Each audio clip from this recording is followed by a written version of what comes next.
akala ko lahat ba to? Nagulat ako nung sinabi mo sa akin na ito pala ay mga prefab container. 3 months lang, pwede ka nang magkaroon ng 6-door apartment. Yes po. Yung 4x6, kaya niyong gumawa ng 1 bedroom. Tapos may kusina na kayo and ito prefab lang to. Oh. Sige, ngayon engineer, i-discuss na natin magkano ang inabot nito.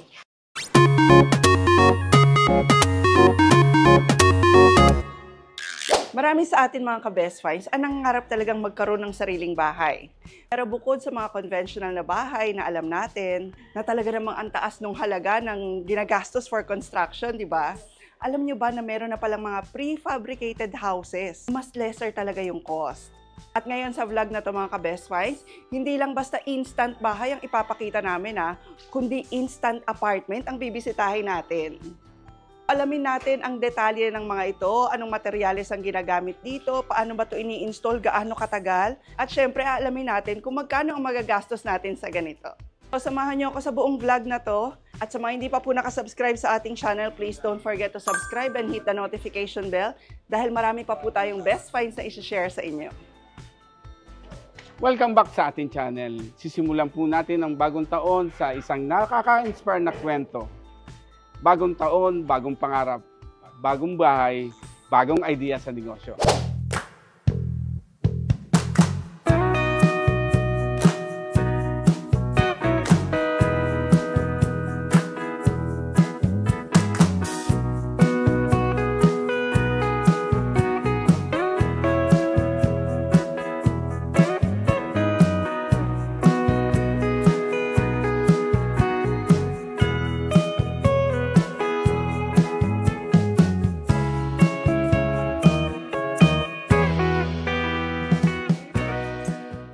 So tara mga ka-best finds, samahan nyo na ako. Pasukin na natin ang loob ng apartment na to. Ayan mga ka-best finds, sa mga kasama naman natin para sa vlog na to ay si Miss Kim.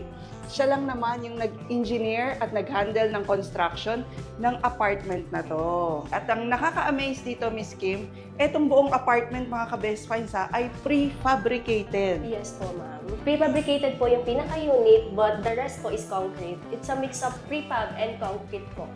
Ito yung mga tinatawag daw nila na hybrid sa mga prefab. Yes po. Okay, so ilang units to, Miss Kim?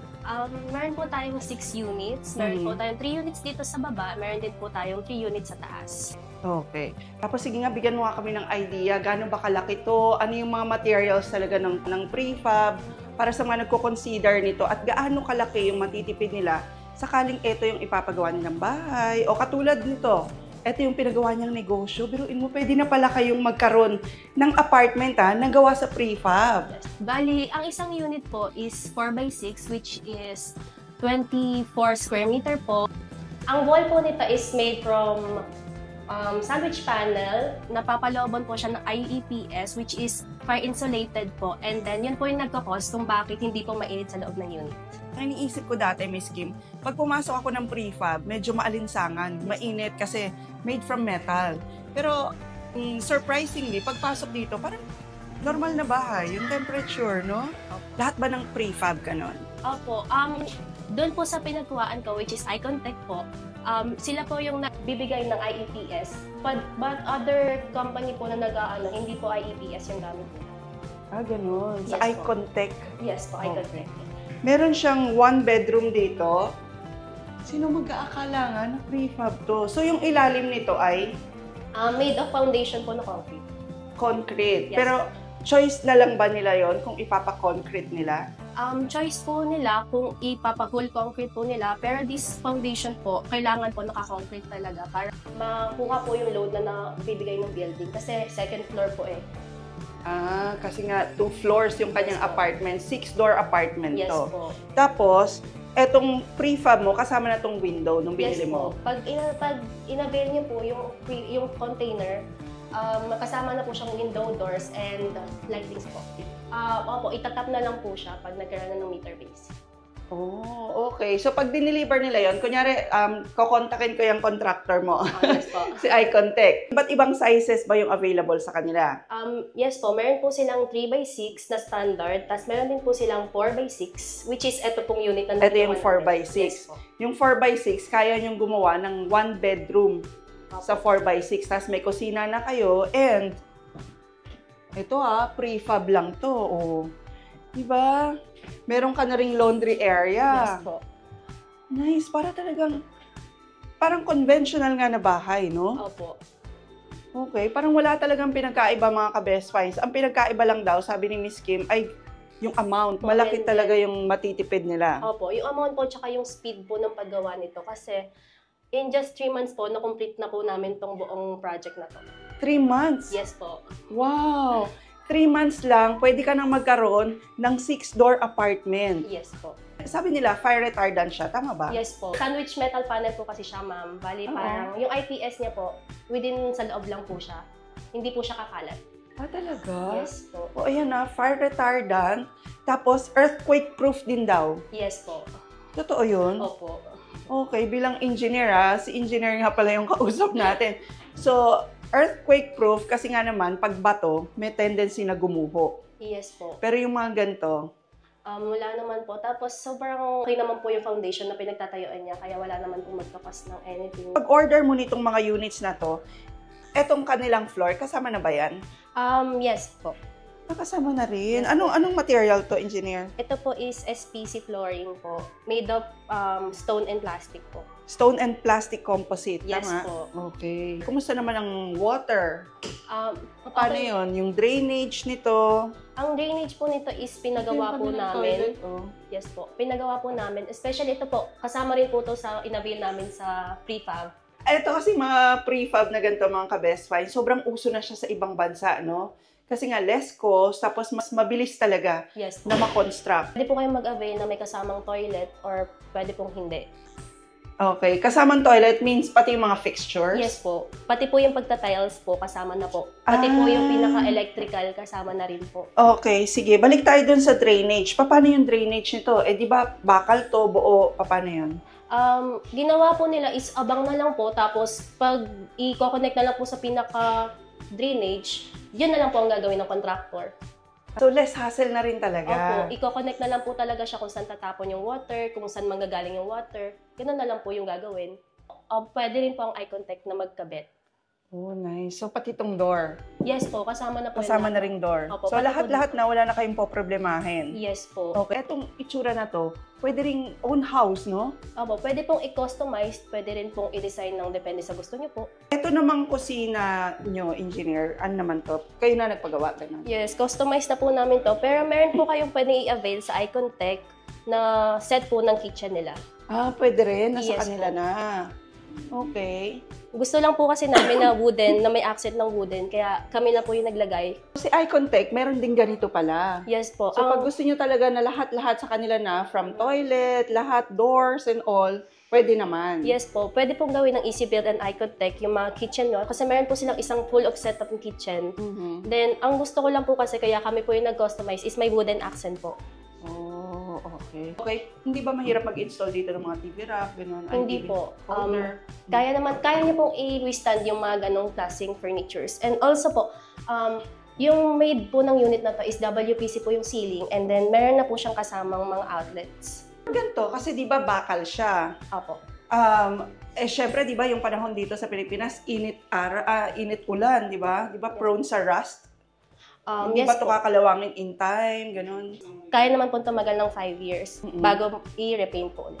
Repaint lang ng Yes repaint. po. Yun lang yung maintenance niya. Yes po. Tapos maganda din, naisip ko engineer, pwede rin lagyan to ng mga decors, no? Fluted panel, yung wall, i-wall cladding, pwedeng gano'n, no? Yes po. Pag gusto niyo po ng gagawin bahay yung gantong prefab units, pwede niyo po siyang pagandahin, lalagyan po ng WPC para mas may accent po, and then mas modern po yung style na pwedeng gawin. Ito po, 5 years lang po siya, pwede nang i-repaint, but the whole building itself po, pwede po siyang tumagal ng 30 to 50 years. 30 to 50 years? Yes po. Wow. So parang normal na bahay, di ba? After 5 years din naman sa mga regular na houses, ganun din ginagawa mo, magpapapintura ka, no? Tapos alam mo, Engineer, sa totoo lang, pagpasok ko rito, feeling ko talaga, kala ko lahat ba to? Nagulat ako nung sinabi mo sa akin na ito pala ay mga prefab container. Yes po, mix po siya ng concrete and containers. Yung mga container na nakita natin sa pier, di ba, maliliit lang parang makitid. Yes po, yun po yung standard na meron, which is 3x6. Oo. But Icontech and Easy Build po, nag-o-offer po sila ng 4x6. Sa kanila may 4x6. Yes po. So, pwede ba natin tingnan naman yung itaas nito? Yes po. Dito po, makikita po natin yung mix ng prefab and the concrete po. Especially the stairs po at saka yung hallway, makikita niyo po na concrete siya. Okay. Tapos, etong ganito, Miss Kim, gaano siya katagal ginawa? Lahat po ng concrete works na nandito, doon po talaga mas tumagal. Dahil usually alam naman po natin na pag concrete works, mas matagal po yung gawaan. Sa pag-build po mismo ng prefab, it took 1 to 2 weeks lang po. Depende kung gaano 1 to 2 karami. weeks? Yes po. 1 to 2 weeks lang mga ka-best finds, nakalatag na pala yung 6-door apartment Yes na to. po. Bali, the rest po dun sa 3 months, concrete works na po yung ginawa. Actually, ma'am, ito po, second floor lang po ito. Pero pag tagal-tagal po, balak rin po namin padagdagan ng third floor. Since nga po, itong mga prefab units, kaya niya pong i-withstand hanggang third floor po. Kaya niya? Yes po. So, pinagpatong nyo na yung dalawang prefab, kaya pa ng isa pa. Yes po. Paano yun? Pag ganun ba, meron ba kayong sandwich na semento, bawat prefab, o wala na? Wala na po. Diretso patong na po. Talaga? Yes po. Is it safe? Hindi ba siya gagalaw? Hindi po, ma'am. Dahil meron po tayong mga clips and then pwede po siyang i-drill para mag-connect-connect po lahat ng prefab unit. Hanggang third floor, pwede kayong magkaroon ng prefab house. Yes po. Pwede niyo pong gawing rooftop kung gusto niyo po. Oo, or pwede mong, alam mo, ang iniisip ko lalo na sa mga business owners din, no? Gumawa ng warehouse. Yes Ang po. bilis na pala, no? Pwede kang gumawa ng warehouse kasi kung may 4x6 sila, for sure meron silang mas malaki. Pwede bang dalawa tapos walang partition? Yes po. Pwede pong gawing dalawa, walang partition para mas malaki po. Oo. Pwede naman pong gawin na isa, tas hahatiin po, lalagyan po ng partition. Oh. Kaya po siya i-customize sa malalaki as in pwede pong gawing warehouse, offices. Actually, meron nga po itong mga offices Meron na po silang project na pwedeng gawing office. Talaga? Yes po. O, ayan na. Very good idea talaga to.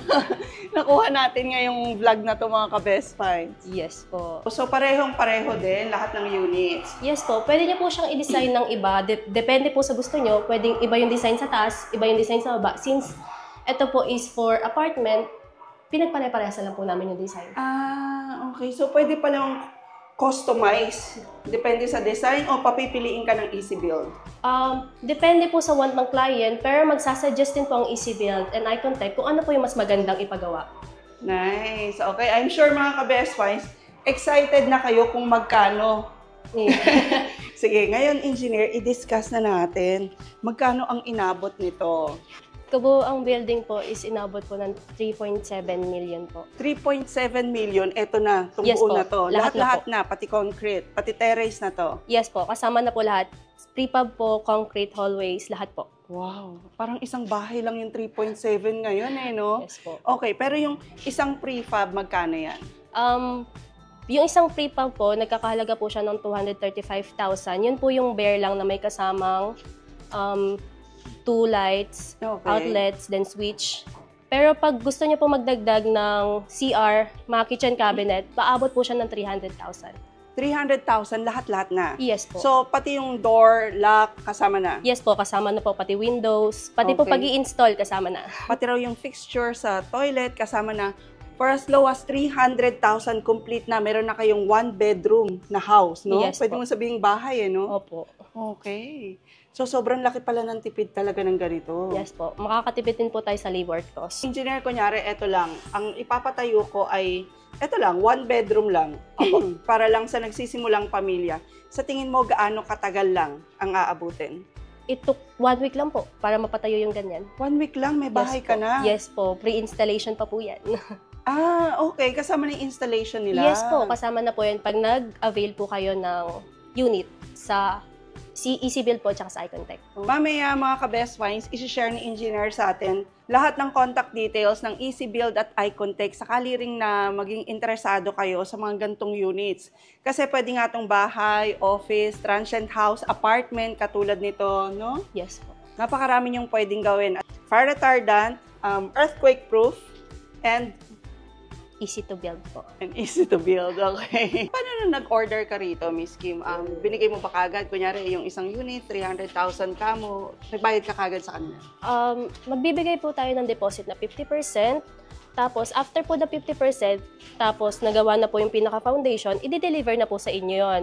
Which is super okay po kasi pagka-deliver, as in within 1 week, natayo na po to lahat. Talaga? Yes po. Okay, pagka-deliver nun, babayaran mo na rin sila, ganun?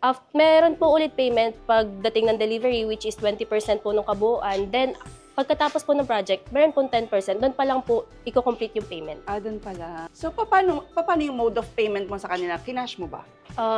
Pwede pong cash. Nag-bank transfer po ako kasi sobrang laki po nung cash pag dinala ko sa kanila. Though tumatanggap din naman po sila ng credit card, pero kung super laki po nung amount na magagastos, meron po siyang 20% increase.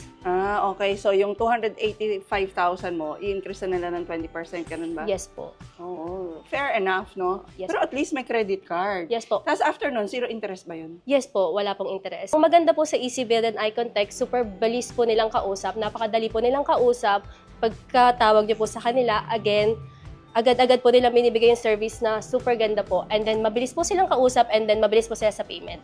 Talaga? Yes. Parang Yes ang po. laki ng na-discount mo. Yes po, may discount din po ako sa kanila. Talaga? Yes po. Paano mo nalaman yung tungkol sa Easy Build and Icon Tech? Actually, nagbabrowse po kasi ako internet and then nakakita po ako ng ibang mga other companies po. Oo. Then, may nakita po akong page by Miss Vanessa po sa Icon Tech. Then, nagtanong po kasi nila. Then, ang bilis po nilang mag-reply, ang bilis po nilang kumausap. Kaya sa kanila na rin po ako tumuloy. So ayan mga ka-best finds, I hope na marami na naman kayo natunan sa ating vlog ngayon at nasagot yung mga tanong nyo regarding sa mga prefab houses katulad nito. No? 6-door apartment na ang nagawa in less than a month. Ayan, di ba? Yun yung mga advantages niya. So, lahat ng contact details ng mga contractors at supplier na shinare sa atin ni engineer, isi-share naman namin sa inyo sa ating description. Ibibigay ko po yung number ng Easy Build and Icon Tech para madalis niyo po silang makontak. Okay, at si engineer, kung may tanong kayo. Shinare lang niya sa atin itong bagong tayo niyang apartment. Very proud siya kasi sobrang nakatipid talaga siya. Yes. Okay, so thank you very much for watching again. Please don't forget to like and share po and hit the subscribe button and notification bell para lagi po kayo updated. Pag may mga best finds tayo katulad ng apartment ni engineer. And we'll see you again next week, Best Finds. God bless. Thank you po.